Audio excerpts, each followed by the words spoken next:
খেলার ছলে কাগজের তৈরি কালী প্রতিমা নদীতে বিসর্জন দিতে গিয়ে জলে ডুবে মৃত্যু দুই শিশুর। দক্ষিণ দিনাজপুরের কুমারগঞ্জের ধাদলপাড়া এলাকার ঘটনা। মৃত দুই নাবালকের নাম ঈশা সরকার, মন্টি সরকার। দুজনের বয়স যথাক্রমে 9 বছর এবং 10 বছর।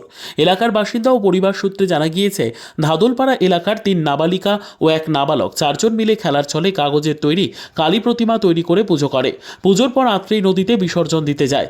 জানা যায় 4 জনই জলে তলিয়ে যায়। বিষয়টি নজরে আসতেই স্থানীয় বাসিন্দারা উদ্ধার কাজে হাত লাগালে দুজনকে জীবিত অবস্থায় উদ্ধার করতে পারে।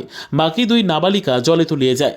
পরবর্তীতে নদীতে নামে ডুবুরি। স্থানীয় বাসিন্দা ও ডুবুরিদের সহায়তায় মৃত 2 নাবালিকাকে উদ্ধার করা হয়। মৃতদেহ ময়নাতদন্তের জন্য বালুরঘাট জেলা হাসপাতালে পাঠিয়ে পুরো ঘটনার তদন্ত শুরু করেছে কুমারগঞ্জ থানার পুলিশ।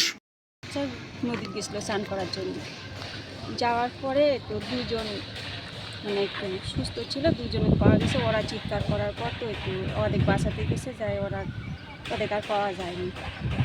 তারা কি এখনো নিখোঁজ আছে? না, একটু দুজন মারা গেছে। দুজন মারা গেছে, আর দুজন মারা গেছে। এদের নাম জানেন? কাগজ কলমে যে কি নাম আমি বলতে পারি না। ছোট এমনি ডাক নাম কি? ডাক নাম ছেলে বাচ্চাটা বিশাল, আর একটা মেয়ে আছে, ওর নাম কি আমি বলতে পারি না। এটা কোথায় গেছিল স্নান করতে? কোন নদী? আটরানি ধাদুলপাড়া ঘাটে। এদের বয়স কত?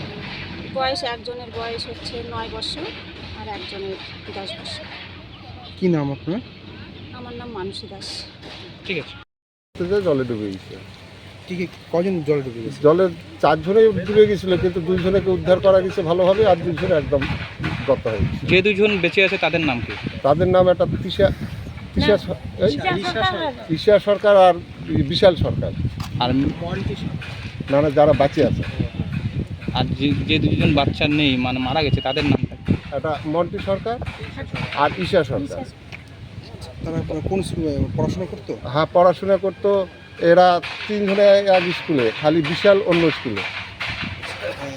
এই যে ওরা কি না। প্রতিদিন স্নান করতে যেত? ওরা কি প্রত্যেক দিনে স্নান করতে যেত। হ্যাঁ, আর মন্টি সরকার হাই স্কুলে পড়ে গোপালগঞ্জ। আর ঈশা কোথায় পড়ে? গোপালগঞ্জ হাই স্কুলে পড়ে না। যে দুটো বেঁচেছে। আপনার নাম?